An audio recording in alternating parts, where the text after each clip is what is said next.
Hello, this is Gina Piscatelli with a lecture for Anatomy and Physiology 1 at Madison Area Technical College. This lecture will focus on the anatomy of the spinal cord, the gray matter and the white matter, as well as the structures from the spinal cord that form a spinal nerve.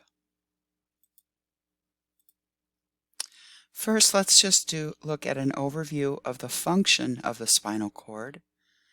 In combination with nerves, the spinal cord provides two-way communication between the brain and the body.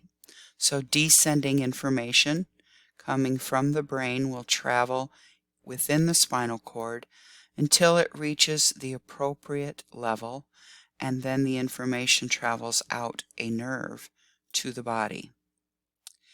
For ascending information, mainly sensory information, the body has receptors that sense different stimuli. The signal is sent in a nerve to the spinal cord, and then the information ascends to the brain, most likely the cerebral cortex. Before it enters the cerebral cortex, of course, sensory information is organized in the thalamus, which we discussed earlier when we talked about the brain. So in addition to providing this two-way communication route, it also is a site where peripheral reflexes are coordinated, somatic reflexes. Without the need for the brain, a sensory signal can elicit a motor response automatically here. But of course there has to be some kind of stimulation in a receptor. And so we'll talk about reflexes in another lecture, but the spinal cord is responsible for those reflexes. So first let's look at the gross anatomy of the spinal cord. I think this is a wonderful picture to look at. It shows you the spinal cord emerging through the foramen magnum from the brainstem. And there's a vertebrae shown here, that's T1, and down here is L2. So the spinal cord is sitting in the vertebral canal surrounded by meninges. And so those meninges have been cut open so that you can see the spinal cord. And it tapers down to approximately vertebrae, the first lumbar vertebra, just below the 12th rib. Beyond that, what's lying in the meninges are groups of nerves that emanate from the spinal cord. And this bundle of nerves is referred to as the cauda equina because it looked like a horse's tail to someone. So there are different regions of the spinal cord. This is a diagram that depicts how long the relative regions are. There's a cervical region, a thoracic region, a lumbar region, and then the sacral region primarily is just the very tip, including the point at the end, which is called the conus medullaris. We'll come back to that. And then, of course, the cauda equina, which is just nerve bundles. Now, these regions send neurons out to motor effectors, muscles, glands, and these regions receive sensory information from the body. That information is traveling in nerves. So the nerves that emerge from the cervical region are called cervical spinal nerves, and there's 8 pairs of those. Then the nerves that emerge from the thoracic cord are called thoracic spinal nerves. There's 12 of those. And then the lumbar region produces 5 pairs of lumbar nerves, and then the very, very end, the tip of the spinal cord, the sacral end, forms 5 pairs of sacral nerves. So you might notice here that there's a discrepancy between these regions, cervical, thoracic, lumbar, and sacral, in the cord versus the vertebrae. So the thoracic region, it ends before T12. And so the lumbar region of the spinal cord actually occurs at the location where the last few thoracic vertebrae bodies are. But it's named the lumbar region because it gives rise to nerves that exit the vertebral canal at the lumbar vertebrae. So it's called the lumbar region because the nerves exit near the lumbar vertebrae. And the same is true for the others, but they match up better. So the cervical region gives rise to nerves that leave the vertebral canal at the cervical vertebrae. The thoracic spinal cord gives rise to nerves that leave near the thoracic vertebrae. And the sacral also is a little bit different. The sacral cord is actually lying next to the lumbar vertebrae, but the nerves exit at the sacrum. So that's why it's called the sacral cord. Just a little confusion, not too bad.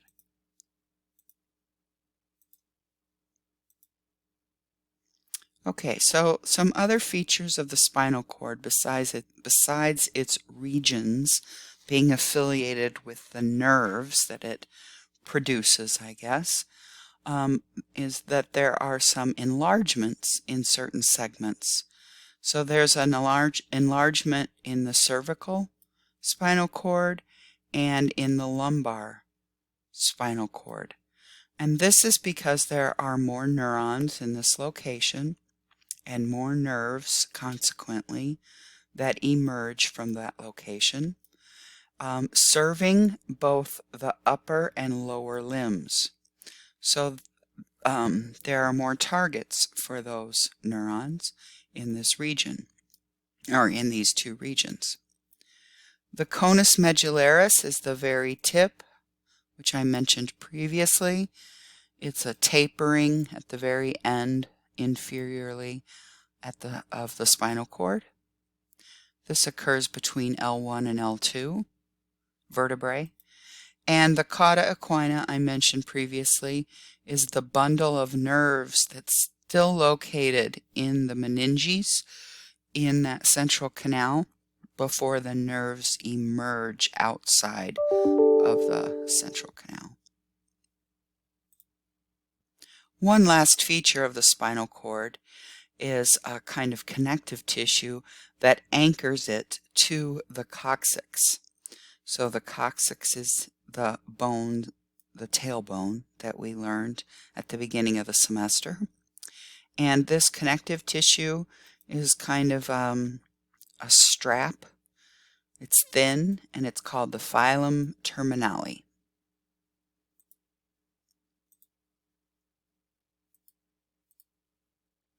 And this picture shows you the end of the spinal cord. So the conus medullaris, do that again. The conus medullaris is right there. All of this is cauda equina that's been partitioned, separated, so that you can see this central filum terminale, which is really connective tissue that anchors the spinal cord in place. And then there's two nerves lying next to it. Now the spinal cord is protected in the central canal, of course, by bone, the vertebrae. Between the body of the vertebrae and the arch, the neural arch of the vertebrae, that's where the central canal is. And within that central canal, there is some tissue lying superficial to the meninges that helps cushion the spinal cord. So we call these epidural tissues.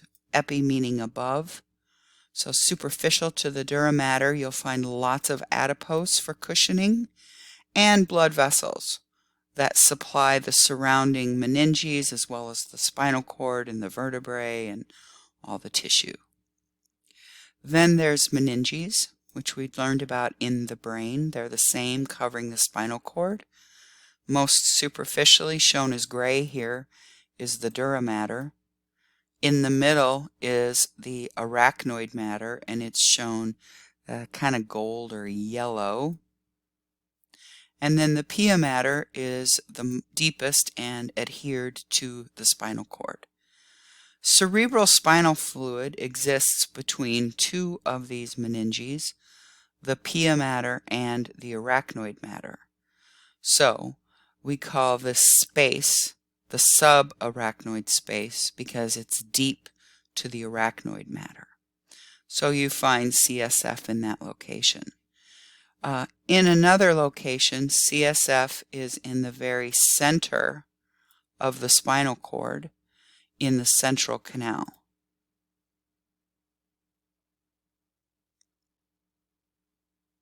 Yeah, I can't see it. It's too small in this picture, but we're going to look at another one and we'll be able to see it.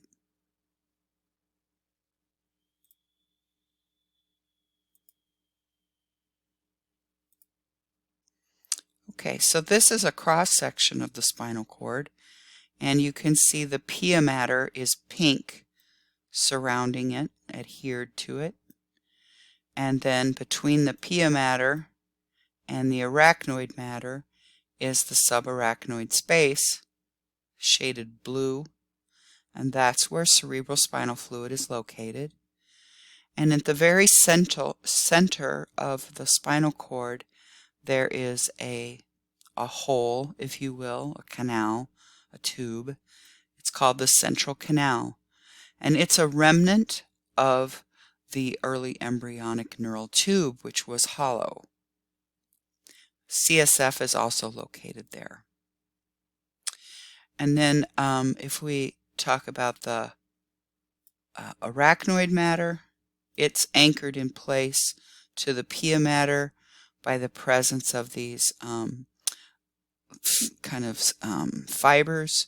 It's kind of a connective tissue thing, fiber, keeping the arachnoid matter in place. And then, of course, in the epidural space, this diagram shows easily the adipose tissue, or it shows it very clearly, the adipose tissue that's located in the vertebral canal.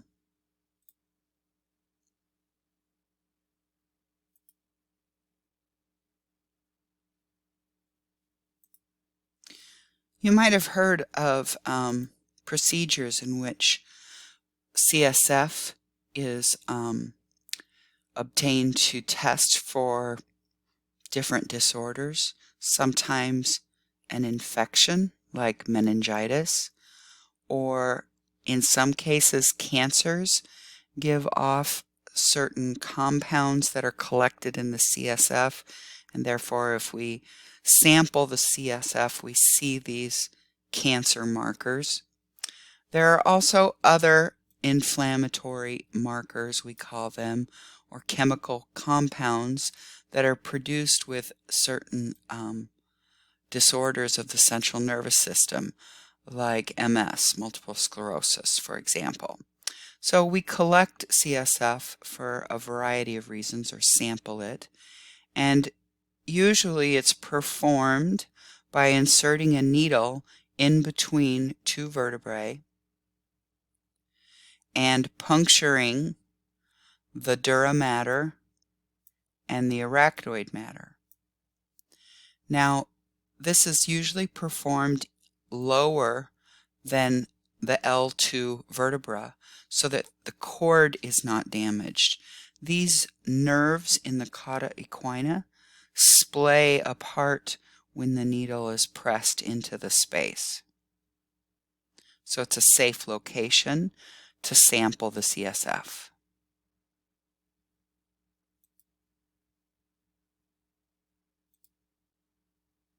Okay, now let's look at the spinal cord in a little bit more detail. If just the cord, not the surrounding structures, and its cross-section looking for gray matter and white matter.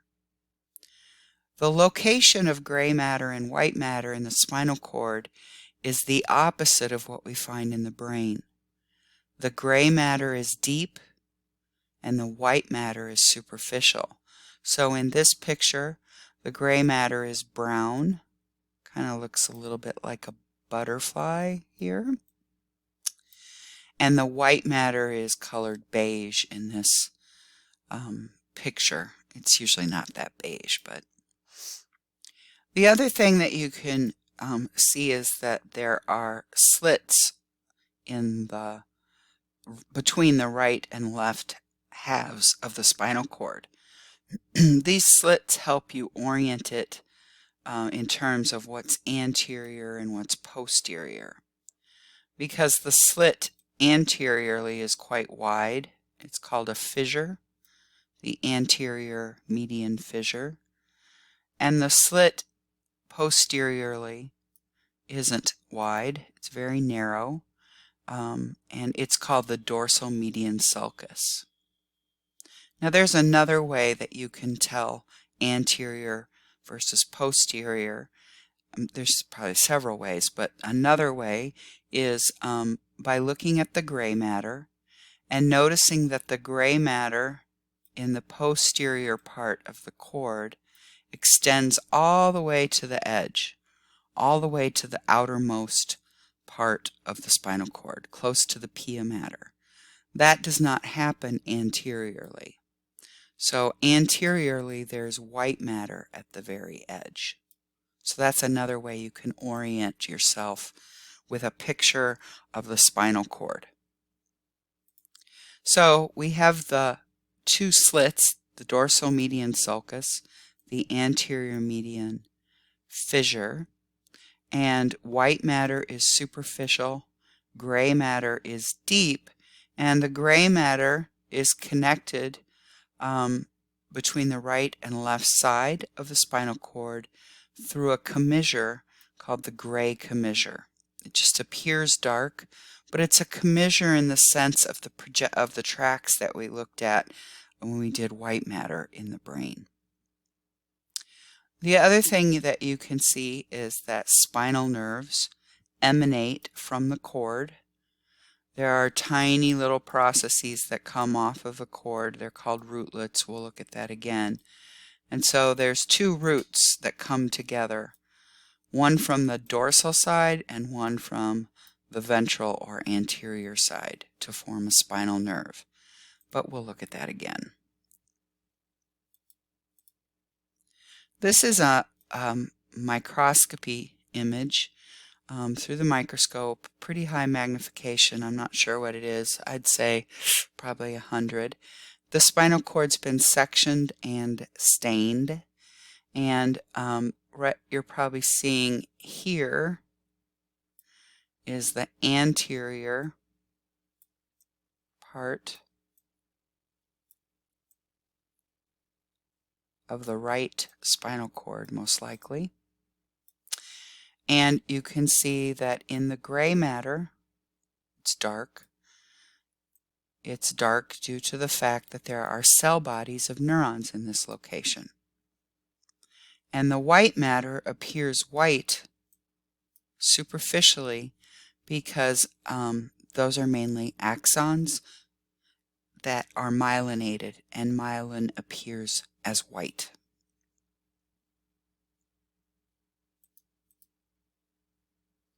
So now let's look at some specific regions of the white matter and the gray matter in the spinal cord. First, the white matter, the different regions are called columns. So there's a posterior column, there's a lateral column, and then there's an anterior column. And there's going to be different information carried in those three different white matter columns. The gray matter we're also going to talk about because that's where we will find some cell bodies of certain types of neurons. So let's first just look at the names of the regions of the gray matter. These are called horns instead of columns. So there's a dorsal horn, there's a lateral horn that juts out, and then there's a ventral horn. And finally, let's look at the gross anatomy components of spinal nerves that arise from the spinal cord. The little processes that come off of the spinal cord are called rootlets. So there's both dorsal rootlets and ventral rootlets. And they do merge together, but before they do, the nerve rootlets of just one side, like the ventral side, merge together to form a root. So this is the ventral root right here. And then, of course, the dorsal rootlets merge to form the dorsal root. But both roots come together, and they're going to be surrounded by the same kind of tissue to form a spinal nerve. And the region in the dorsal root that is bulging is called a ganglion.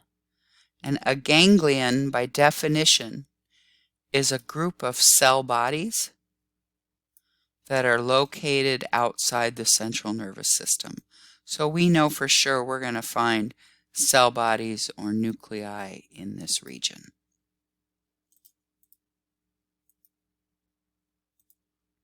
Now the spinal cord regions, meaning the white matter and the gray matter, but specifically we'll be looking at the gray matter, the regions organize sensory and motor information. So sensory always comes into the spinal cord on the dorsal side. So over here we have sensory coming in. Can't draw an arrow to save my life. So sensory comes in dorsally. Motor leaves the spinal cord going out to muscles ventrally. So that's where you'll find the cell bodies of motor neurons. So what we have in terms of sensory neuron parts and motor neuron parts in the spinal cord first, let's just look at the spinal cord, is that in the spinal cord you'll see some sensory axons coming into the gray matter, but it looks gray because there are cell bodies of interneurons there. So this dorsal horn contains interneuron cell bodies. And then if we look at the ventral and the lateral horns, we see cell bodies, and these are cell bodies of motor neurons that are going to be sending information out to an effector from the ventral or anterior side. Now the sensory neuron is a little bit interesting because the dendrites are really long. Typically, there's some sort of a receptor out in the body that responds to a stimulus and initiates a nerve impulse along a dendrite that's located in a spinal nerve. And then the dendrite comes into the dorsal root ganglion where the cell body is located, for the sensory neuron. And then the nerve impulse continues on an axon, or within an axon, to that gray matter in the spinal cord. Motor neurons, on the other hand, the only part in the spinal nerve and the ventral root in the root of the spinal nerve is axon. So the cell bodies originate in the gray matter of the spinal cord.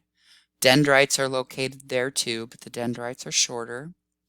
And then the axon emerges out the rootlets, the ventral root, and then finally into the spinal nerve.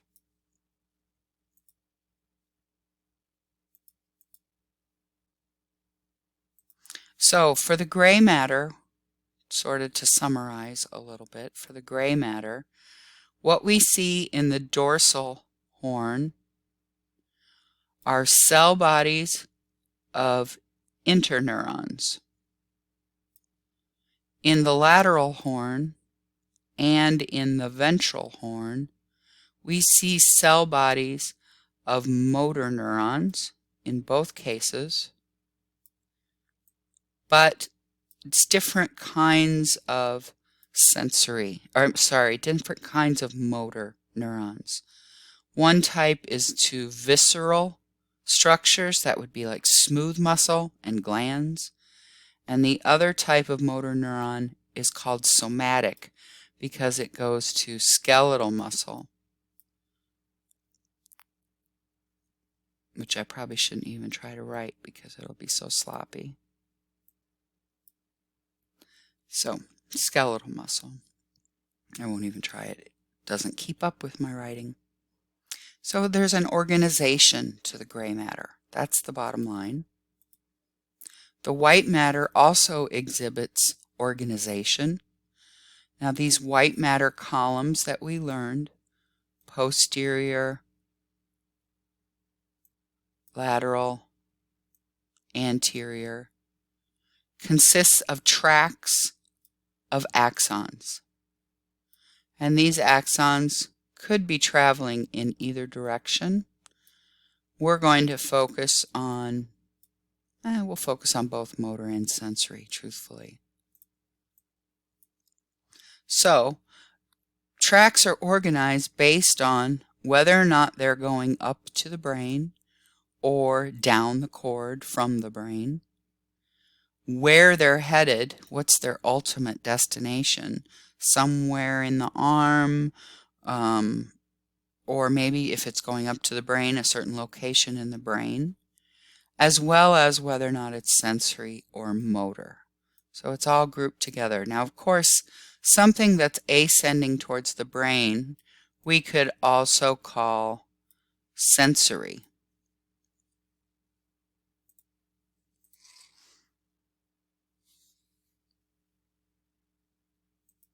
So ascending information we could refer to as sensory information. Descending information we could refer to as motor information because it's coming from the brain, going down the spinal cord to an effector. So those are really linked. So if we look specifically at the white matter columns,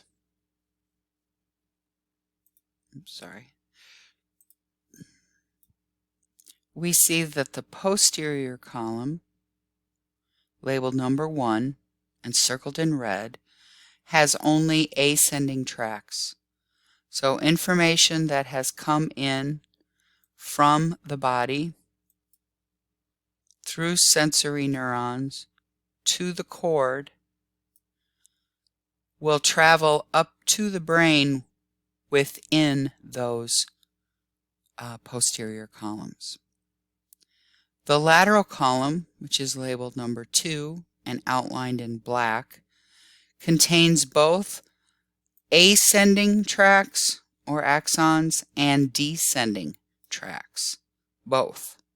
So information will either go up or down, and it will be subdivided, this lateral column, so that all the sensory or ascending information is grouped together and all the descending information is grouped together.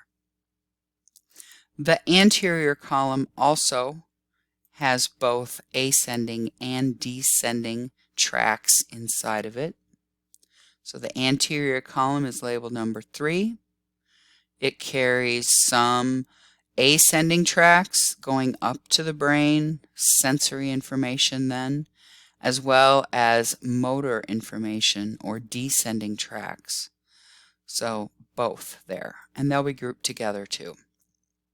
So I thought I'd show you some specific examples of how information is organized in the white matter.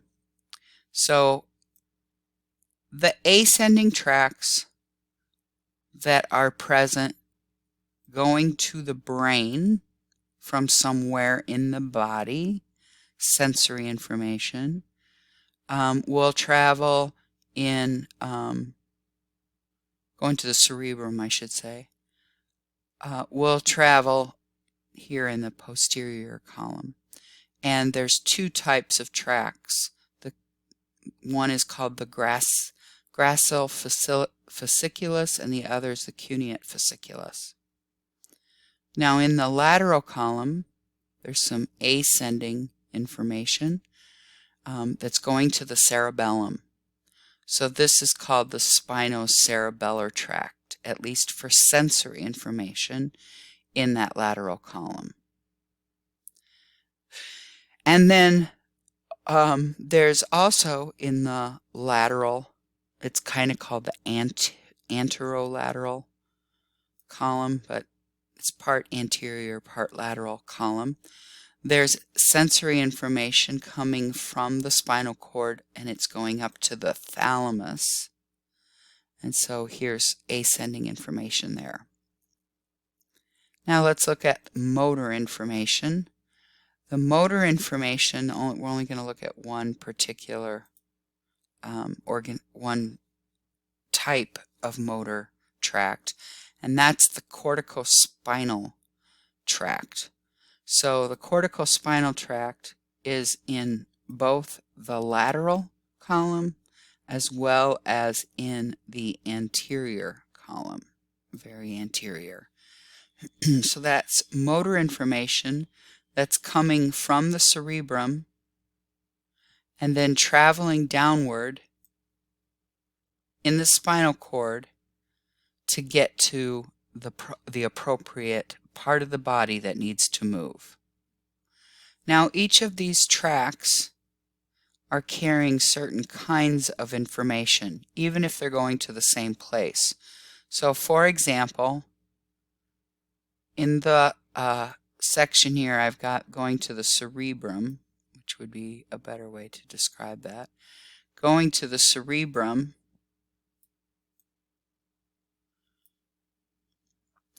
are 2 groups of axons. One group is in the tract called the gracile fasciculus. Another group is found in a tract called the cuneate fasciculus. And one of these, the cuneate fasciculus, carries touch, whereas the gracile fasciculus carries temperature or pain. And so does the spinothalamic tract. Okay, let's look at some example review questions. See how you do with these. The first review question says that gray matter in the spinal cord appears darker, and it's asking you due to what? Due to, is it A, the presence of motor neurons, which are darker than sensory neurons? B, the axons. There are axons in gray matter that make it appear gray. And C, there are neuron cell bodies that are in the gray matter that make it appear gray. And of course the answer is C. Okay, the second review question has to do with white matter in the spinal cord. And why is it white? Is it because this is where dendrites are? That's A. Is it due to the fact that myelin is located here in the white matter? Or is it due to the fact that axons are located in the white matter? And of course the answer is D, because axons have myelin, so it's both B and C.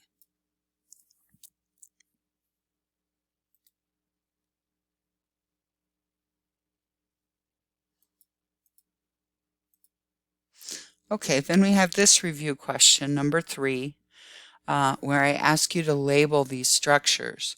The 3 horns and what their names are, the 3 columns and what their names are, the dorsal rootlets versus the ventral rootlets, the dorsal root versus the ventral root, and then of course the dorsal root ganglion, where is that located? And finally the spinal nerve. Well, the spinal nerve is really hard to see over here on the left side, but you can see that it's beginning here because we've got merging of the 2 roots right there. So there's an answer key available for you to check your answers, and I'm going to skip that for now, because what I really want to go over are the neurons that are located in these different roots, rootlets, and spinal cord, the different types of neurons.